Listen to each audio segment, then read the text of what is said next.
Queridos, hoje é nossa penúltima porta, uma porta muito interessante, que é a porta do cárcere. Porta do cárcere. Neemias, capítulo 3, versículo 25, fala: Palai, filho de Rusai, reparou de fronte do ângulo e da torre que sai da casa real superior, que está junto ao pátio do cárcere. Depois dele reparou Pedaías, etc, etc. A porta do cárcere é que dava acesso ao pátio do cárcere. Pai amado, mais uma vez colocamos Tua palavra diante do Teu altar. Peço aqui graça e misericórdia, Deus, para que o Senhor me use para falar com a Tua igreja, para que nós saímos daqui, Deus, não conhecedores, não com sabedoria apenas, mas com experiência do Espírito, daquilo que o Senhor faz na nossa vida, em nome de Jesus. A palavra cárcere vem da palavra original natar, N-A-T-A-R, que significa estar em prisão, estar guardado, estar sob custódia. Pergunta para o seu irmão: aonde você está guardado? Aonde você está sob custódia? De quem você está sob custódia? Como toda porta, ela serve para abrir e para fechar. Ela tem um sentido positivo e um sentido negativo. Essa porta tem que estar restaurada. Alguém podia pensar: essa porta tem que estar lacrada. Eu não quero cárcere, eu quero prisão nenhuma na minha vida. Não, você precisa dessa porta funcionando, porque algumas coisas na nossa vida realmente nós temos que fechar, tem que estar encarcerado em nós, a gente vai ver isso. E algumas coisas essa porta tem que ser aberta, porque para a liberdade foi que Cristo nos chamou, amém, querido? Abre comigo Provérbios capítulo 4, Provérbios capítulo 4,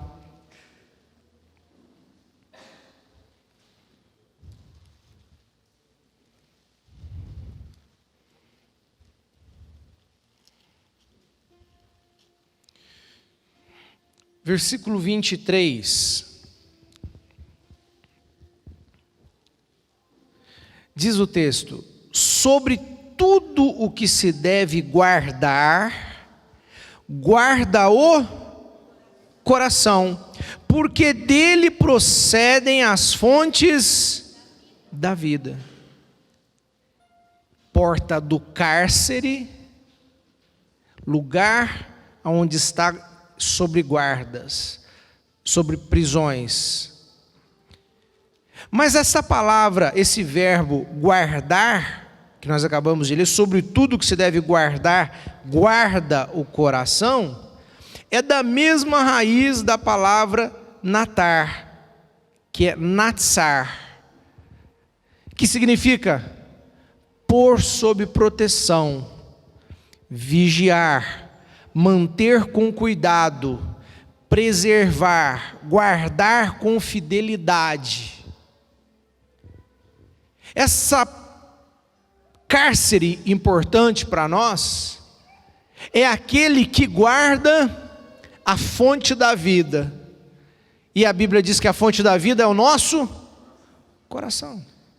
Só que não é o coração físico, não é esse coração cardíaco. É o coração da alma, do espírito. É o coração que você ama Ele com toda a sua força, com toda a sua intensidade. Da onde procede tudo que você pode criar. É por onde as águas vivas de Deus, que nós vimos aqui alguns domingos atrás, vão fluir. É pelo coração. Sobre tudo que você deve guardar, guarde o seu coração. Bispo, como eu guardo o meu coração? próprio capítulo 4 vai falar, versículo 4, onde nós estamos? Capítulo 4, versículo 4. Versículo 3. Quando eu era filho em companhia de meu pai, tenro e único diante da minha mãe, então ele me ensinava e me dizia: retenha o teu coração as minhas palavras, guarda os meus mandamentos e vive. Adquire a sabedoria, adquire o entendimento, e não te esqueças das palavras da minha boca, nem delas te apartes. Não desampares a sabedoria, ela te guardará. Ama a sabedoria e ela te protegerá. O princípio da sabedoria é: adquire a sabedoria. Sim, com tudo que possuis, adquire a sabedoria. Pula lá para o verso 21. Não os deixes apartar-se dos teus olhos, guarda-os no mais íntimo do seu coração. Não, versículo 20, desculpa. Filho meu, atenta para as minhas palavras, aos meus ensinamentos, inclina os ouvidos. Não os deixes apartar-se dos teus olhos, guarda-os no mais íntimo do teu. Irmão, tem algo que precisa ser encarcerado em você. Tem algo que a Bíblia está falando, guarda isso com todas as suas forças, que é a palavra de Deus, querido, no seu coração, que são os valores de Deus no seu coração. Não negocie valores, não negocie princípios de Deus, meu querido. Não faça barganhas com Satanás, não entre no jogo do mundo, nesse sistema babilônico, nesse sistema que quer ajeitar você na forma de vida sem Deus, a vida ímpia, a vida com valores modernos, pós-modernos, humanistas. Irmão, a palavra de Deus é aquela que era, que é e que vai se cumprir. Passa o céu e a terra, mas a palavra de Deus vai se cumprir. Guarda ela no teu coração. Guarda ela no teu coração. Não crie filosofias para distorcer a palavra de Deus.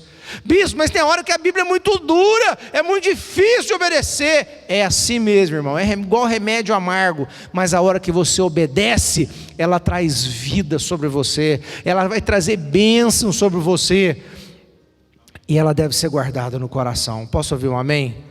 Pega carinhosamente a mão do seu irmão e fala: guarda o teu coração. Olha, coloca ele sobre cárcere, coloca ele protegido. Aqui não, daqui a palavra está querendo fugir, o diabo está querendo roubar a semente do meu coração. Aí você vai falar: Satanás, aqui ninguém tira, aqui ninguém rouba, está semeado e ela vai se cumprir, porque está guardada no meu coração, e ela vai dar fruto no tempo certo, em nome de Jesus, amém?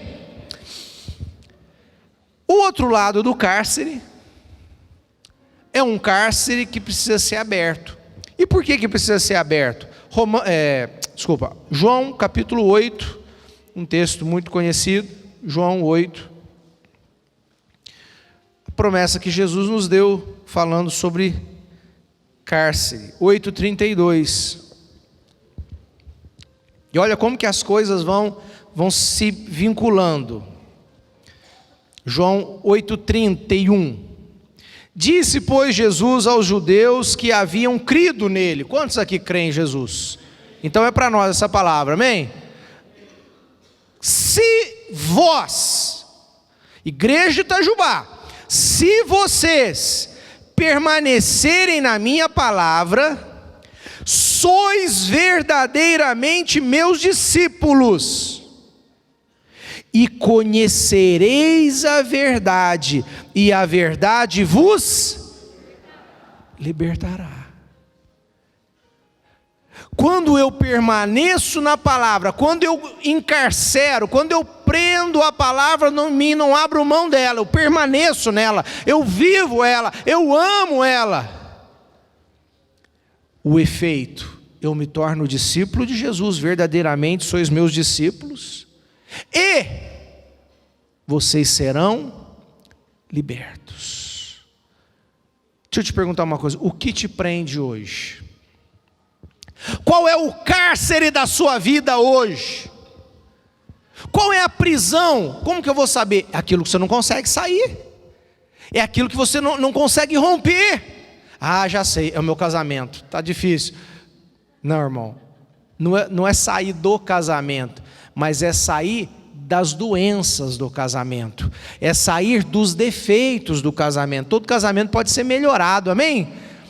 Agosto começa a nova turma Casados para Sempre, meu irmão, não perca a chance, investe no seu casamento. Não, o cárcere da minha vida é o meu filho, não é a dor de cabeça da minha casa, é o meu filho. Não, teu filho não é cárcere, querido, mas as situações que estão agindo sobre o seu filho, isso são cárceres, a depressão, a angústia, as drogas, a rebeldia, e é contra ela que você vai romper esses laços, é contra essas cadeias malignas que nós romperemos com a autoridade do nome de Jesus essa noite. Qual é o meu cárcere? É a miséria? Consigo ganhar dinheiro, não consigo prosperar, não consigo vencer na vida, entra ano e sai ano, é a mesma coisa, não adquire nada, não tenho prosperidade natural. É um cárcere. Não, o cárcere da minha vida é a enfermidade, porque é uma doença aqui, é outra doença ali, é outra doença cá, e a hora que sara de uma entra na outra, e é um cárcere. Não, o cárcere da minha vida, sabe qual é? É a solidão, é angústia, enfim, irmãos, cárcere é aquilo que você não consegue sair. Quantos sabe qual é o seu cárcere? Consegue enxergar ele? Ah, bispo, nunca tinha pensado por esse lado. Pense agora, porque é a noite dessa porta ser restaurada na sua vida e do poder de Deus trazer liberdade sobre você. Volta um pouquinho a Lucas capítulo 4.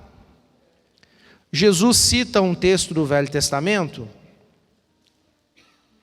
Primeira pregação de Jesus, ele entra no templo, ele pega o livro do profeta Isaías e começa a pregar. 4:18. Isso, Jesus já tinha passado pelo monte, Jesus já tinha sido batizado. 4:16. Indo para Nazaré, onde fora criado, entrou num sábado na sinagoga, segundo o seu costume. A sinagoga era a igreja dos judeus, e levantou-se para ler. Então lhe deram o livro do profeta Isaías, e abrindo o livro, achou o lugar onde estava escrito: o Espírito do Senhor está sobre mim, pelo que me ungiu para evangelizar os pobres, enviou-me a proclamar libertação aos cativos e restauração da vista aos cegos, para pôr em liberdade os oprimidos e apregoar o ano aceitável do Senhor. Tendo-se fechado o livro, devolveu ao assistente e sentou-se, e todos na sinagoga tinham os olhos fitos nele. Querido, naquele momento, Jesus faz algo que não se fazia, que não se deveria fazer. Esse texto fala do Messias. Esse texto fala do ungido de Deus. Jesus diz que ele procura esse texto, lê esse texto, ele pega o rolo, né? Não era livros que nem hoje, era um rolo. Pauzinho roda para cá, o outro para lá. A hora que ele acha o lugar no pergaminho, ele faz a leitura, porque aqui se cumpre a profecia do profeta Isaías. O Espírito do Senhor Deus está sobre mim. Quando que ele tinha recebido o Espírito? Logo que ele tinha sido batizado. E o Espírito vem sobre Jesus para quê? Para pôr em liberdade os encarcerados. Irmão, se você está na igreja de Cristo, se você está na igreja que confessa Jesus Cristo como Senhor, você está no lugar aonde você será liberto de todos os seus cárceres, seja do medo, da angústia, da tristeza. Todo o cativeiro que o diabo montou na vida do ser humano pode ser destruída, porque o Espírito do Senhor Jesus está neste lugar. Dê um aplauso forte a Ele. Oh, Jesus, obrigado.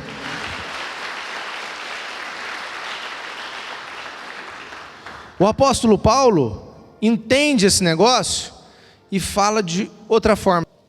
2 Coríntios capítulo 3, versículo 15 em diante.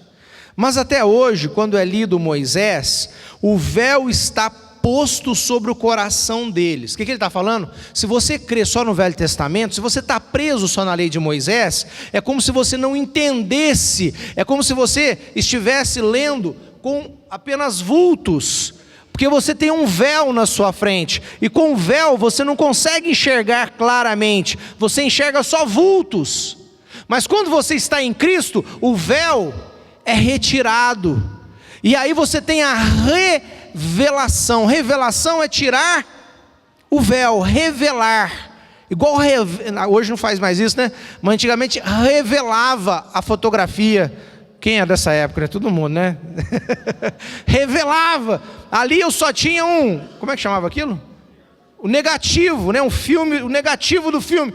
Mas quando é revelado, eu enxergo claramente como é. Quem está em Moisés, quem está sem Jesus, não tem a revelação, mas nós estamos em Jesus, amém? Quando, porém, algum deles que estava sem Jesus, algum deles se converte ao Senhor, o véu lhes é retirado. Ora, o Senhor é o Espírito, e onde está o Espírito do Senhor, aí há... Fala para o seu irmão, você nasceu para ser livre. Você nasceu para ser totalmente livre. Irmão, não pode permanecer cárceres na sua vida. Nada, nenhum tipo de prisão. Porque Deus te chamou para a liberdade. Todo cristão tem o direito de viver a plenitude de Deus. Ah, bispo, eu não concordo. Acho que o senhor está pregando evangelho da prosperidade. Eu não concordo muito com isso. Irmão, o reino de Deus é governado pela fé. Tudo é possível ao que? Então eu pergunto, o que você crê? Você crê que a vida tem que ser de miséria, sofrimento e dor? É isso que você crê? É isso que vai acontecer. Porque a Bíblia diz, seja segundo a tua. É isso que eu creio que a vida é dor, é angústia, é miséria. Bispo, mas você está falando que não existe isso na vida? Que não existe a dor, a angústia? Existe, mas eu estou falando que aquele que está no Senhor vencerá. A crise não é permanente, a crise é passageira, é o dia mau. Você vence e permanece vencendo. Você enfrenta o desafio, você enfrenta o Golias, você enfrenta a luta, você enfrenta a doença, mas vence e vai viver a saúde, vai viver a paz, vai viver a alegria, vai viver a vida abundante que o Senhor preparou para a tua vida. Isso é sair do cárcere. Mas quando eu estou preso no meu cárcere, aí eu não consigo viver, eu não consigo prosperar, eu não consigo viver. Lembra do domingo passado? Quando estava aqui domingo passado? Efraim, o Senhor me fez prosperar na terra da minha aflição. Quantos vão prosperar na terra da aflição? Ora, o Senhor é o Espírito, e onde está o Espírito do Senhor, aí há liberdade. Viram algumas páginas aí? Gálatas capítulo 1. Gálatas, um pouquinho na frente. Capítulo 1. Capítulo 5, versículo 1. Gálatas 5, 1. Olha o que Paulo fala novamente.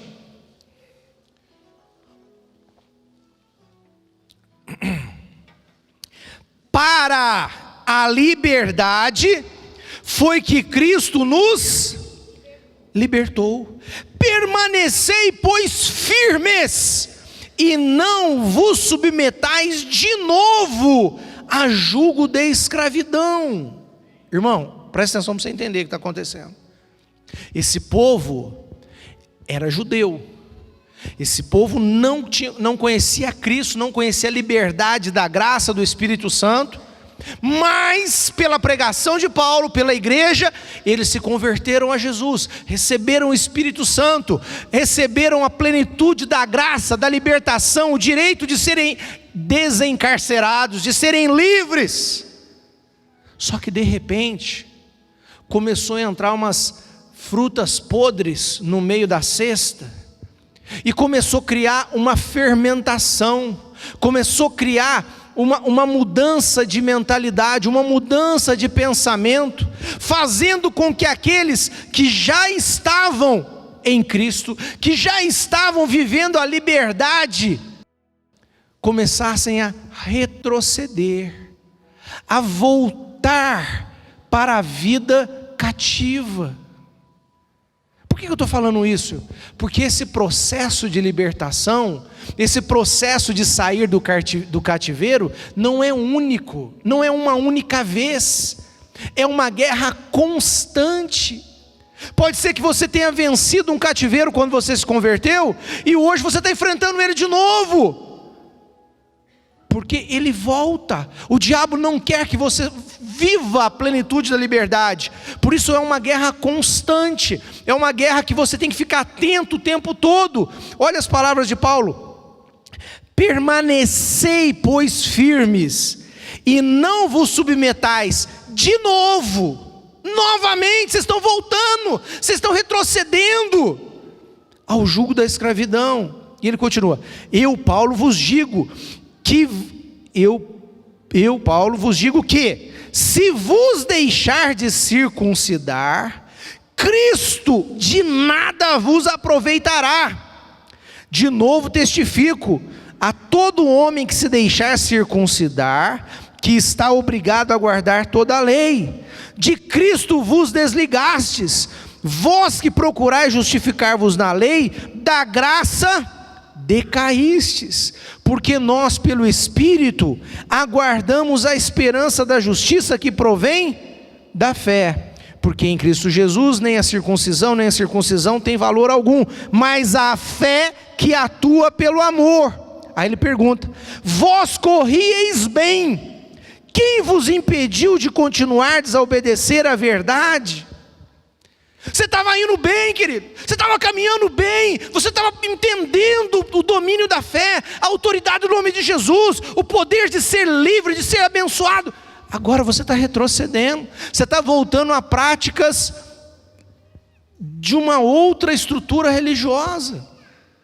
O que era a crise aqui? A crise era eles voltarem a fazer práticas judaicas. Exemplo que ele fala: a circuncisão, que é a cirurgia que o homem faz, peniana, né? Seria hoje uma cirurgia de fimose. Aquilo era o exemplo da aliança com Deus. Irmão, o exemplo da aliança com Deus hoje está na Santa Ceia do Senhor, está naquilo que está no seu coração, está no selo do Espírito que marcou a sua vida. Quantos são de Cristo Jesus? Fala para o seu irmão: você é livre, você é livre para a liberdade, Cristo vos. Versículo 16, ele vai falar assim: digo, porém, andai no Espírito e jamais satisfareis as suas concupiscências. Andai no...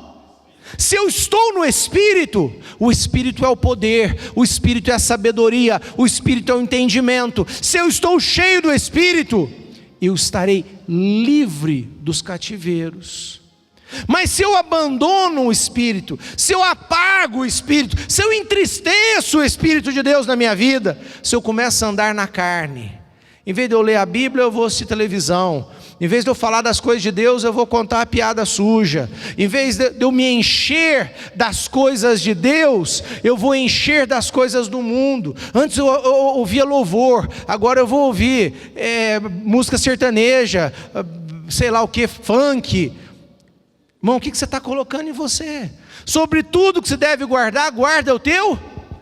Como que eu guardo o meu coração? Simples: pelo que eu vejo, pelo que eu ouço, pelo que eu falo, pelo que eu toco, pelo que eu como, pelo que eu ingiro. Toda vez, vou tomar uma cachaça.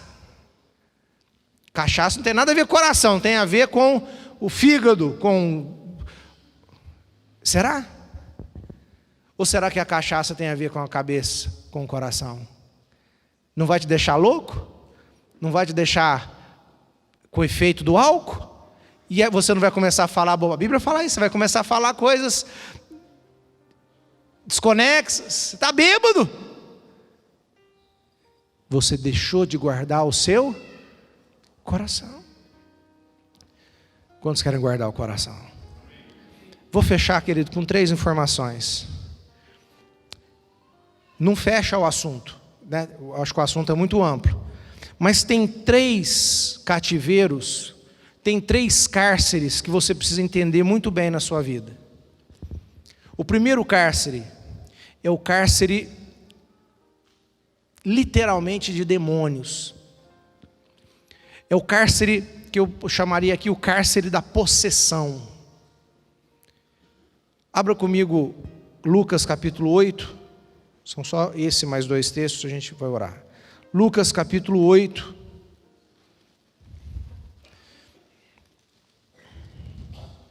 A partir do versículo 26, conta a história de um cidadão chamado Gadareno, ou Gerazeno, dependendo do texto.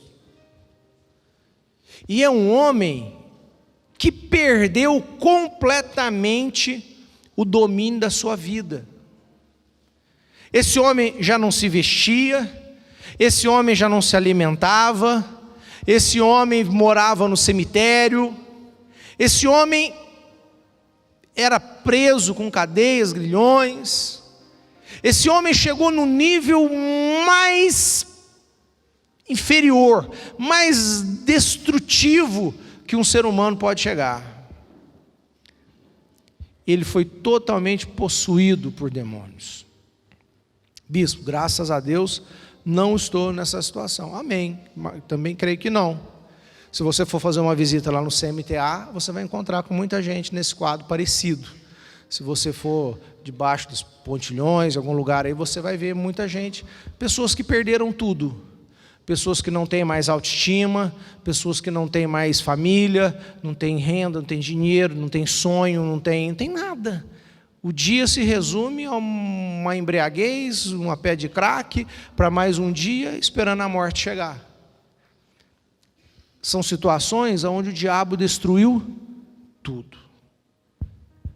Só que a pessoa não fica assim do dia para a noite. Esse processo de encarceramento, ele vai começando e vai sendo gradativo, gradativo, gradativo, até chegar nesse ponto. Mas é uma situação que eu acho que ela é simples, no sentido de que Jesus nos deu autoridade de expulsar os demônios. Esses dias eu conversava com uma pessoa de outra cidade que me ligou, uma pessoa que não é cristã, não está ligada à igreja evangélica, e com um quadro na família, uma pessoa está manifestando demônios de uma forma terrível, e aí ele me ligou, e como é que eu faço? Nós estamos desesperados, a família está abalada, ninguém sabe, Eu falei, querido, isso aí para nós é muito simples, não é possível, eu acho que não tem nem cura isso. Eu falei, tem simples, porque no nome de Jesus, vocês expulsarão os demônios. Fala para o teu irmão, nenhum demônio pode permanecer na sua casa, nem na sua vida. Eles serão expulsos em nome de Jesus. Amém, querido? O segundo grupo de cativeiro, também em Lucas capítulo 13, é um texto bem interessante. Às vezes a gente fica só preso no natural, e esse texto ele é bem pedagógico, ele ensina muito. Lucas 13, versículo 10. Presta atenção, eu quero ler este. Ora, ensinava Jesus no sábado numa das sinagogas, e veio ali uma mulher possessa de um espírito de enfermidade. Opa, ela também estava endemoniada? Parece que não, ela não ficou possessa, nada disso. Mas olha o que Jesus fala, veio ali uma mulher possessa de um espírito de enfermidade. Havia já 18 anos. Andava ela encurvada, sem de modo algum poder endireitar-se. Vendo-a, Jesus chamou-a e disse-lhe: mulher, estás livre da tua enfermidade. E impondo-lhe as mãos, ela imediatamente se endireitou e dava glória a Deus. O chefe da sinagoga, indignado de ver aquilo, ficou bravo lá com ele. Versículo 16, 15. Disse-lhe, porém, o Senhor: hipócritas, cada um de vós não desprende da manjedoura no sábado o seu boi ou o seu jumento para levá-lo a beber? Por que motivo, presta atenção, não se devia livrar deste cativeiro em dia de sábado esta filha de Abraão, a quem Satanás trazia presa há 18 anos? A enfermidade dessa mulher era natural? Resolveria esse problema com antibióticos, com um tratamento? Não. Então é um cativeiro, é um cárcere, que a pessoa não está endemoniada de falar igual com voz de homem, de cair no chão. Não, ela não aconteceu nada disso com ela. Mas o demônio agia nela prendendo a saúde. Jesus expulsa o demônio, a mulher volta a ter saúde.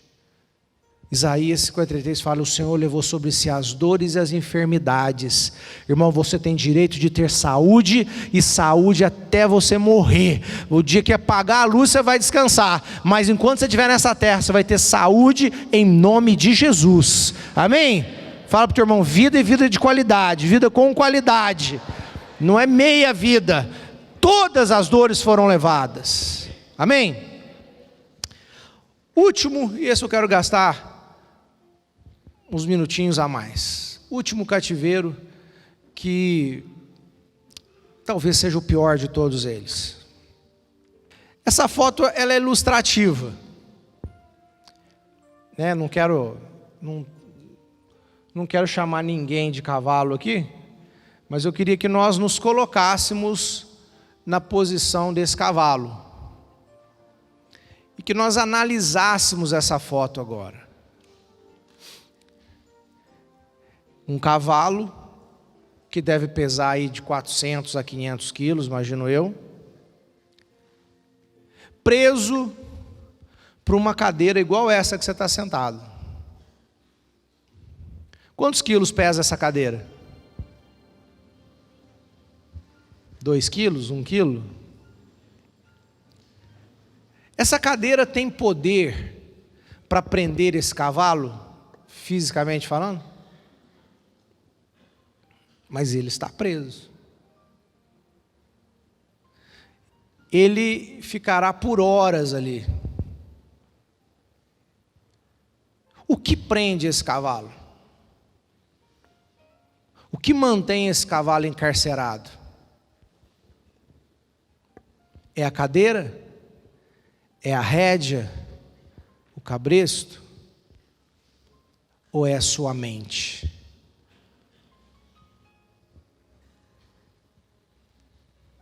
O apóstolo Paulo diz assim, 2 Coríntios 10, de 4 a 8: as armas da nossa milícia, da nossa guerra, não são carnais, não são humanas, músculo, violência, mas elas são poderosas em Deus para destruir fortalezas, sofismas e toda altivez que se levanta contra o conhecimento de Deus.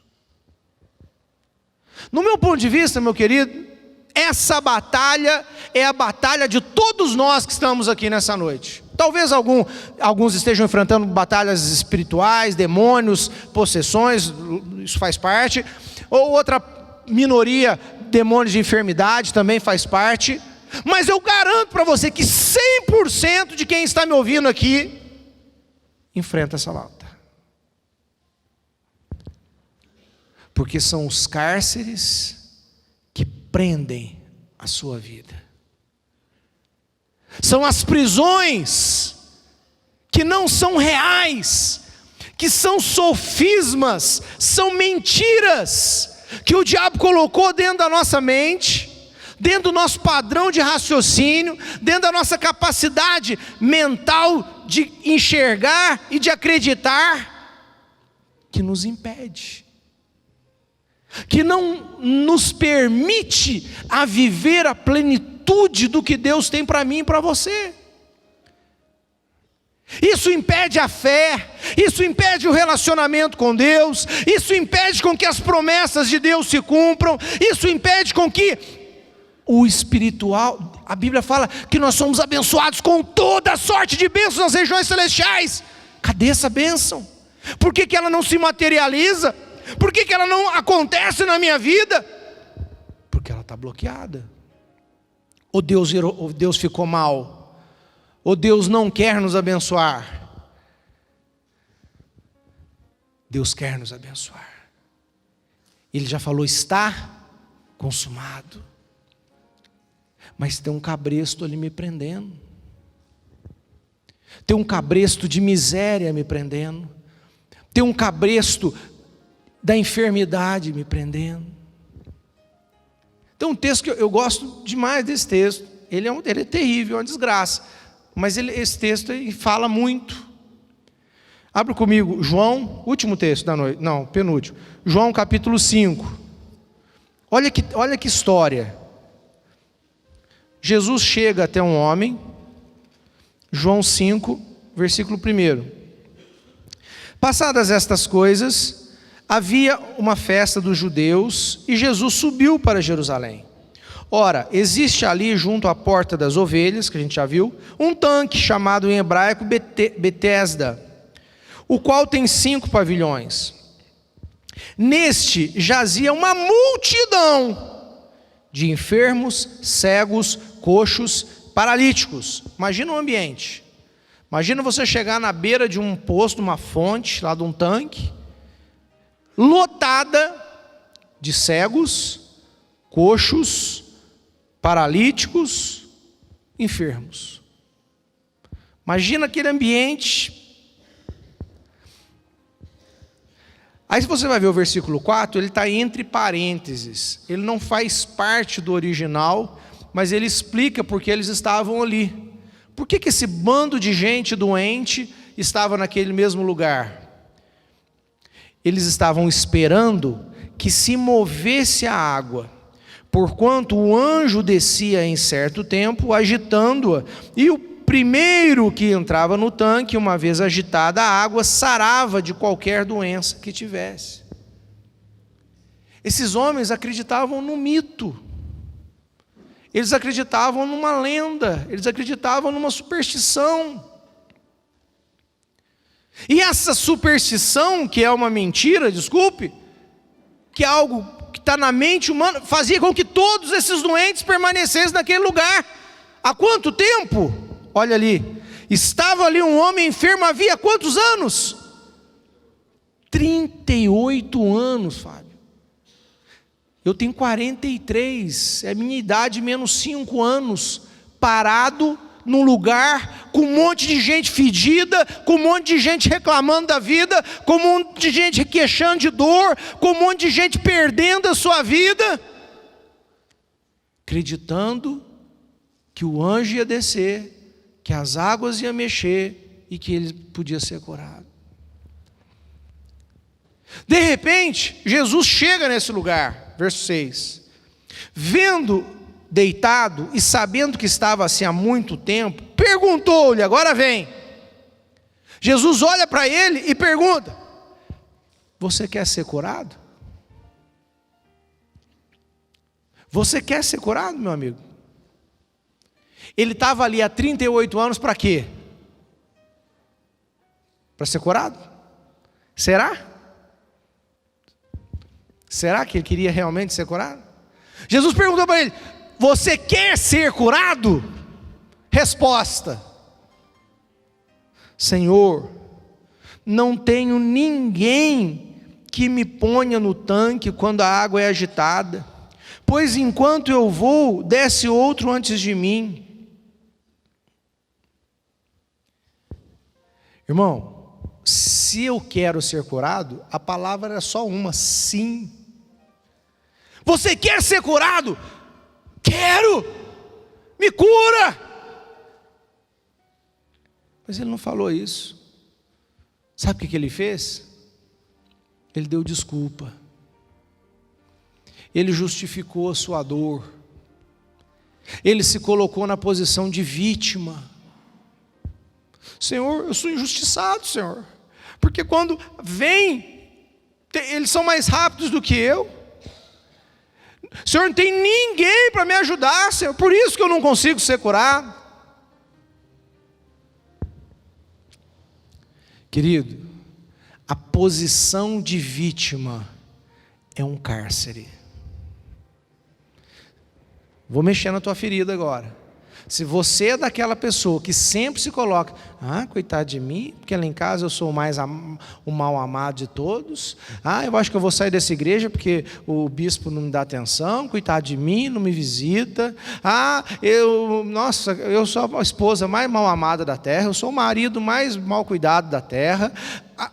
Irmão, se esse discurso faz parte da tua vida, você precisa sair do cárcere essa noite.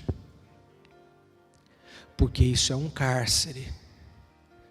São mentiras que o diabo monta na sua estrutura mental, e você passa a pensar nelas como verdades absolutas, e a liberdade de Deus não pode acontecer. Desculpa, você é um cavalo preso numa cadeirinha dessa. O Senhor está falando: você tudo pode naquele que te fortalece. O Espírito do Senhor está sobre a sua vida. Maior é Cristo que está em você do que as forças que estão no mundo. Em Deus você fará proezas. Ovelhinha, sou ovelhinha. Sou ovelhinha de Jesus. Irmão, Jesus só tratou a igreja como ovelha quando ele falou com o líder: líder, cuida das minhas ovelhas. Mas ele nunca se dirigiu à igreja como ovelha, ele se dirigia à igreja como discípulos. O líder, o pastor, o diácono, aquele que se propôs a fazer a obra de Deus, deve olhar a igreja e falar assim: eu tenho que cuidar desse povo, porque é ovelha que não tem pastor. É minha responsabilidade. Mas você, aos teus olhos, você não é uma ovelha. Você é um lavado e redimido, portador do Espírito Santo de Deus. Você tem a patente do Espírito Santo no seu braço. Você tem autoridade sobre demônios, sobre principados e potestades. Você anda, meu irmão, como luz no mundo, como sal nessa terra. Você não é um miserável coitadinho que tem que ficar se lamentando. Pensa, o que eu tenho que fazer? Entra no mundo espiritual. Assume a tua posição de homem de Deus, de quem é livre. Ele nos tirou do império das trevas e nos transportou para o reino do Filho do seu amor. Conhecereis a verdade e verdadeiramente sereis livres. Você é livre? Bispo, olha, eu ralo nessa minha vida. Olha, eu trabalho, mas olha, ganhar dinheiro, acho que eu não consigo ganhar dinheiro. Não aprendi a ganhar dinheiro, não consigo vencer. O que está falando? O que você acredita? Eu não consigo. Irmão, ano de vestibular, vai prestar concurso, vai fazer uma prova difícil. Isso aí é para os filhos de rico, isso aí é para os inteligentes, isso aí é para quem estudou em coisa. Isso aí não é para mim não. O que é isso? Quantos querem sair do seu cárcere? Qual é o cárcere? Qual é o limite? O que me prende? O que não me deixa ser feliz? O que não me deixa ser um pai melhor? O que não me deixa ser um marido melhor? O que está me prendendo? Quais cabrestos estão me prendendo? Esse é o maior cárcere da noite, querido. Expulsar demônio é relativamente fácil. Mas mudar aquilo que o diabo montou dentro de nós, esse é mais difícil. Termino com as palavras do apóstolo Paulo. Vamos ler para a gente terminar. Romanos capítulo 12. Todo mundo conhece esse texto, né? Romanos 12, 1 e 2. Matamos a ministração. Romanos 12.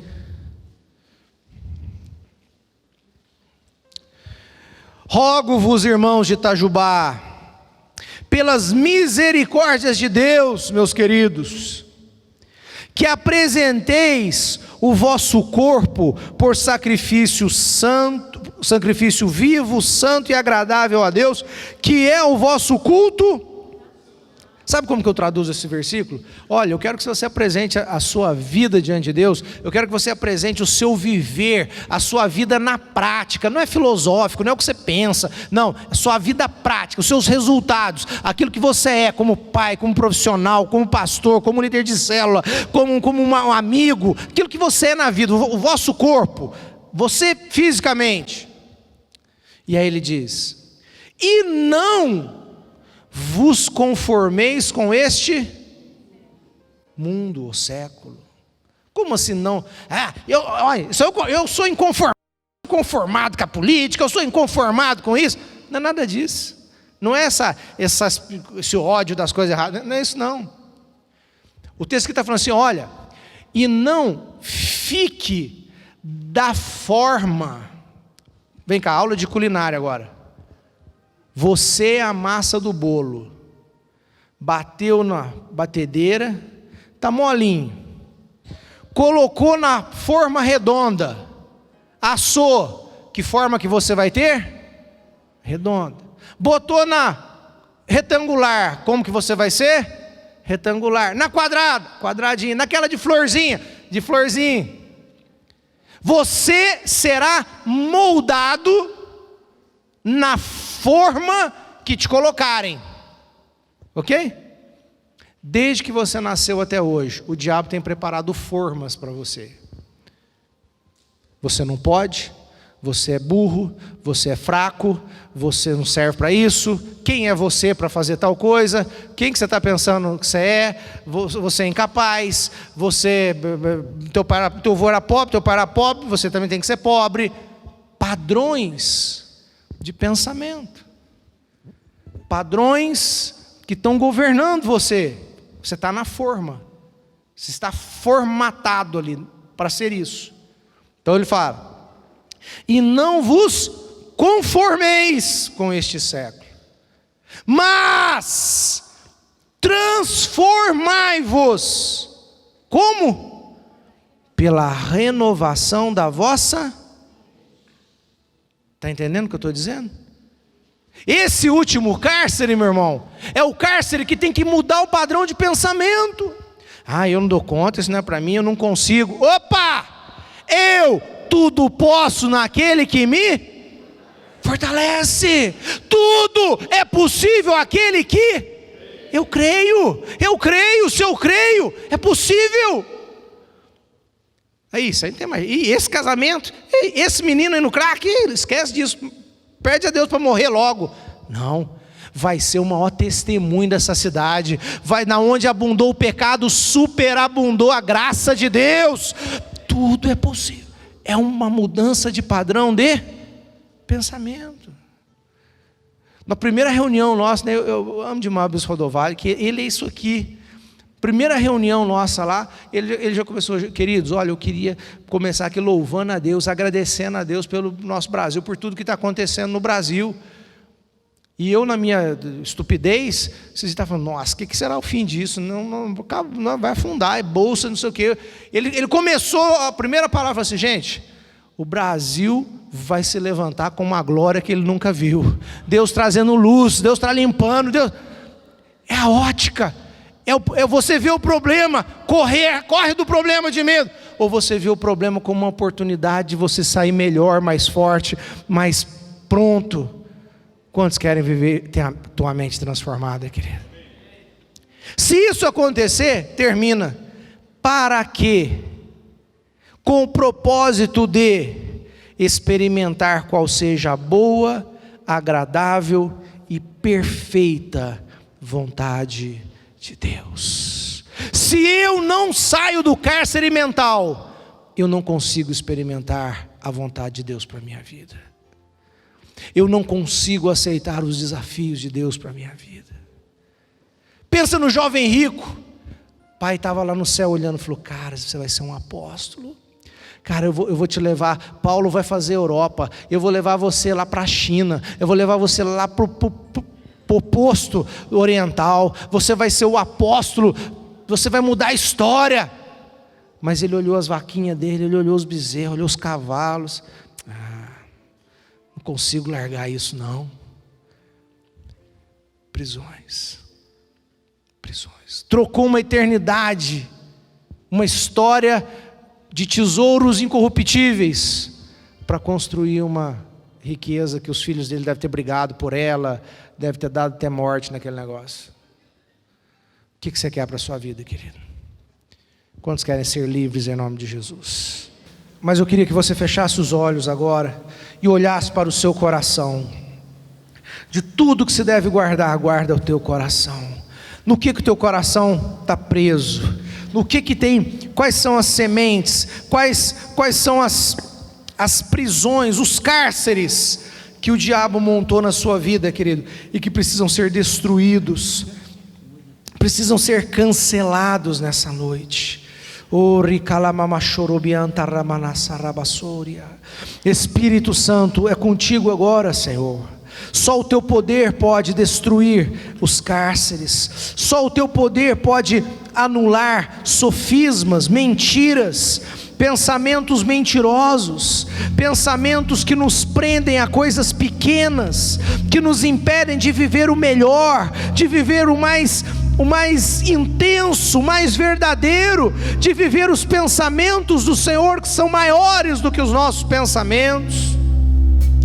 Ó Senhor Jesus, o Senhor nos conhece, o Senhor sabe, Deus, do que estamos falando aqui, Pai, na vida de cada um, Senhor, na vida de todos nós. O Senhor conhece as masmorras, os cárceres, prisões que começaram no ventre da nossa mãe, prisões que aconteceram na infância, prisões que têm sido construídas continuamente na nossa forma de pensar, de crer. Mas o Senhor é poderoso, Pai. O Senhor é poderoso para renovar nossa mente. O Senhor é poderoso para expulsar os demônios. O Senhor é poderoso para nos libertar verdadeiramente, porque o Senhor é a verdade. Conhecereis a verdade, diz a tua palavra, e ela vos libertará, Senhor. Oh Pai, nos ajuda agora, Pai, em nome de Jesus, Senhor. Envia os teus anjos neste lugar. Pega na mão do seu irmão, querido, vamos fazer uma oração só. Pega na mão do seu irmão e repita comigo, diga: Senhor Jesus, como igreja de Cristo, na autoridade do teu nome, nós ordenamos agora que todo cárcere, toda prisão, toda masmorra espiritual, emocional, nos pensamentos, nas emoções, eu ordeno agora, seja quebrada, seja cancelada, desfeita e anulada, em nome de Jesus. Eu declaro, como filho de Deus, que eu tudo posso naquele que me fortalece, que maior é Cristo Jesus que habita em mim do que as trevas que estão no mundo. Eu declaro, o Senhor é o meu pastor, e nada me faltará. Eu declaro que em Deus eu farei proezas. Eu declaro que eu e a minha família serviremos ao Senhor. Eu declaro que a saúde, vida e paz na minha vida e na minha família. Eu declaro que emprestarei a muitos e não tomarei emprestado, porque essa é a verdade da palavra de Deus sobre os seus filhos. E eu sou, levanta as mãos agora, eu sou filho de Deus, pelo nome de Jesus. Amém e amém. Dê um aplauso forte a Ele. Glória a Deus. Profetiza este cântico lá na cruz. Obrigado, Jesus. Obrigado, Senhor. Nova vida, Nova vida, nova história. O derrotado morreu, o vencedor nasceu. Preço que foi pago por amor pra mim. Poderes ou palavras, nada se compara ao grito que foi dado. Está consumado. Oh, oh, oh, oh,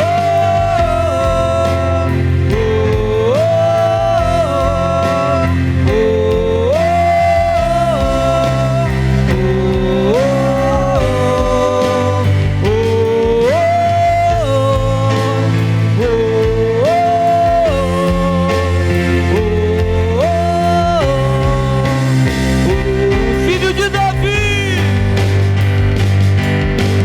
filho de Davi, preciso de um milagre. Tem misericórdia de mim. Quebra as correntes, cura minhas feridas. O grito já foi dado na cruz. Filho de Davi, filho de Davi, preciso de um milagre. Tem misericórdia de mim. Quebra as correntes, cura minhas feridas. O grito já foi dado na cruz. Oh, oh, oh. Quantos são livres aqui? Nós vamos terminar fazendo um ato profético, sentindo o coração de fazer isso agora. Quando o povo de Israel precisava derrubar as muralhas de Jericó, o último comando que teve foi que quando Moisés desse um sinal, todos iriam fazer o maior barulho possível. Tambor, gritos, jarros quebrando. Irmão, eu vou contar até 3. A hora que eu falar 3, eu quero que você busque lá do seu mais interior, do fundo do seu coração, o maior brado de vitória que você já deu para Deus. Ah, mas o que é isso? Eu vou gritar? Vai gritar. Um grito de liberdade. Se você não tem liberdade para gritar, é porque você está preso. Vai gritar. Gritar o quê? O que você quiser. Você urrar, glória a Deus. Mas você vai gritar. Você vai colocar tudo que está preso, irmão, para fora, porque você é livre. Pode ser? No 3, 1, 2, 3.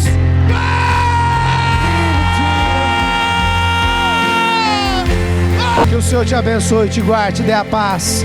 Uma semana de liberdade, para a glória do Senhor Jesus. Amém, amém. Deus te abençoe, querido. Boa noite a todos.